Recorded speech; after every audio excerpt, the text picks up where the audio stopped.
Let's begin with a toast to confusion. Because if ever there was a man committed to muddying the waters of Zimbabwe's political awakening with eloquent sounding nothingness, it is Doc Makore. Doc Mloud, host of the ironically titled podcast The Informant. Zimwaves TV has examined his latest broadcasts, and it's now clearer than ever. Makore is not just speaking for himself. He is speaking on behalf of ZANU-PF. This isn't some rogue analyst giving his take on Zimbabwe's shifting alliances. This is a psychological operation dressed up as commentary aimed at sabotaging the Geza revolution before it matures into a mass movement. First, let's talk about the tone and timing. Makore opens with, "I'm on the move," which in propaganda terms is a clever way of suggesting he is connected to real-time intelligence. This is a classic spy theater. Act like you are so plugged in you must be telling the truth. Except the only truth he is telling is the ZANU-PF narrative of internal resolution and ethos realignment. We are supposed to believe the ruling party is having tea with its exiled traitors to hash things out over scones and forgiveness. Not on this planet. Not while citizens are being beaten, arrested, and disappeared. Then there is the shameless claim that Blessed Geza is part of the same ZANU-PF.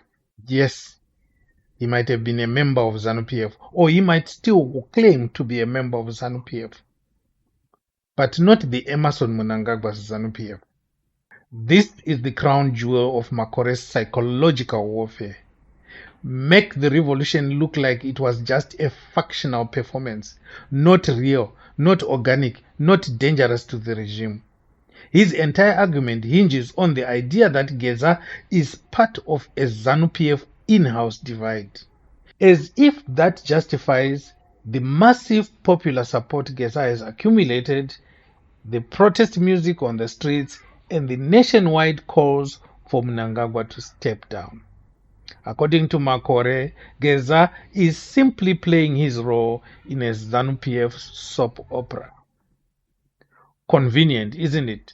Label the leader of the revolution as one of them, and you sow doubt, fear, and paralysis among the followers. And it doesn't stop there. Makore pretends to warn listeners about surveillance, infiltrated phones, intercepted communications, basically telling activists Big Brother is watching.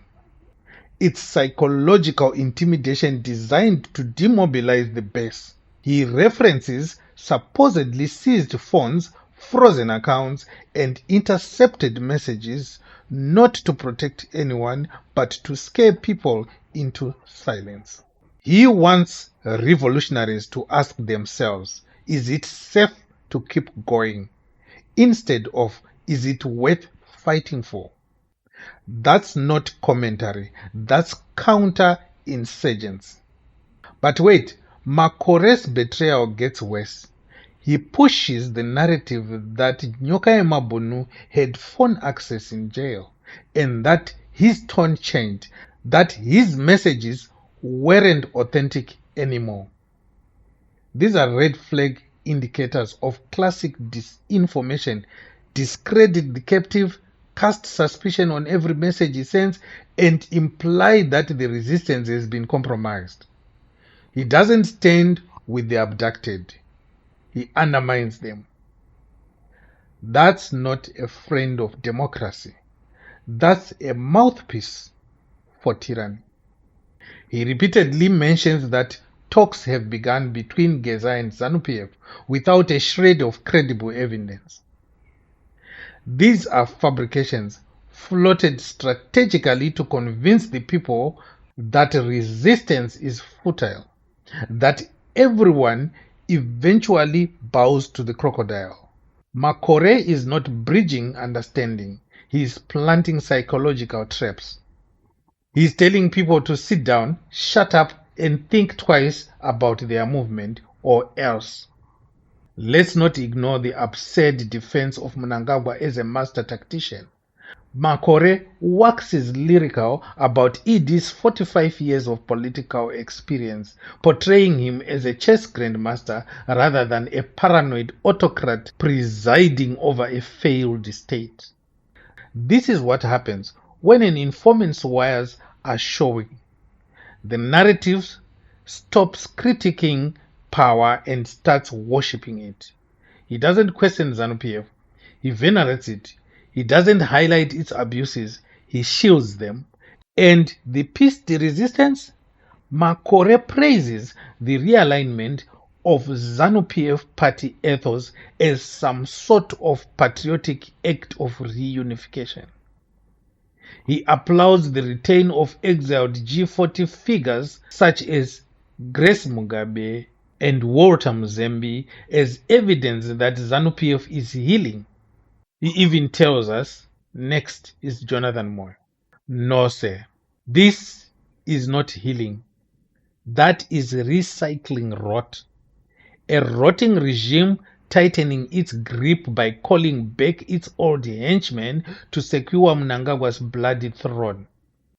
Makore's attempt to frame this as a progressive move is not just delusional. It's state propaganda disguised as enlightenment.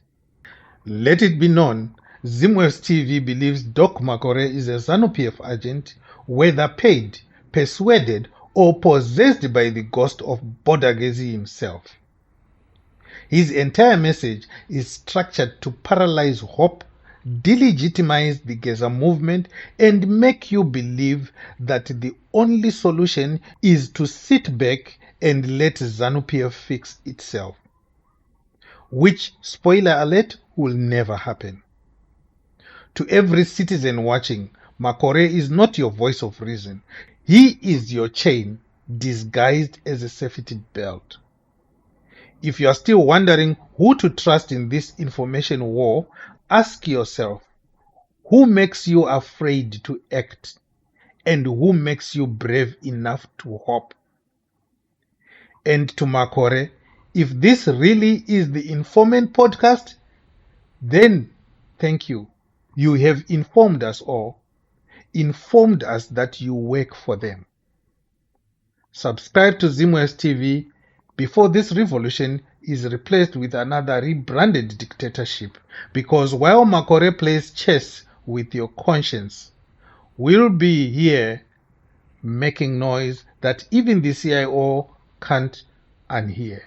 Nyika yedu yaparadzwa nemakoronyerezano, nyika yedu iri kutongwa nenhubu dzezanu.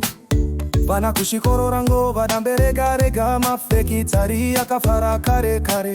Imi mwari baba ndimi makati munozivavo konamo yeZimbabwe ichapera ni mambo tamirira taneta tichafara ni mambo tatari sanguva dzese uchauya ni mugove patinoti titaure tinodzwazve kuhondo kuti tikosore tinoswera tave musheri.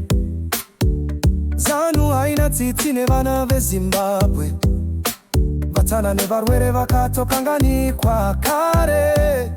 Oh, imi mwari baba ndimi makati munozivavo konamo yeZimbabwe ichapera ni mambo tamirira taneta tichafara ni mambo tatari sanguva dzese uchauya ni mugove.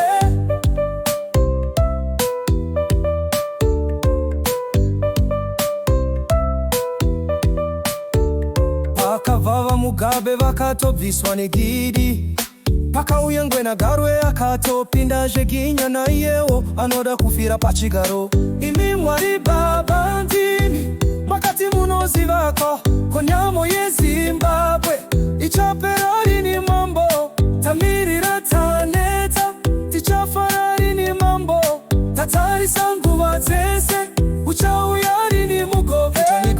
matora yaparadzwa nemazano. Nyika yedu inopisa kudarika gena. Makoronyera ezano yationesa chimoto. Mwari burukai muite kuda kwenyu.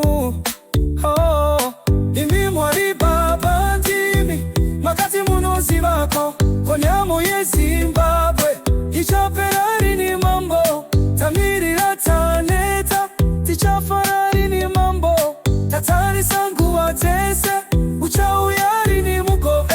Imi mwari baba ndimi makati munozi vako konyamo yeZimbabwe ichaperari ni mambo tamirira taneta tichafarari ni mambo tatari sanguva dzese uchauyari ni mugove.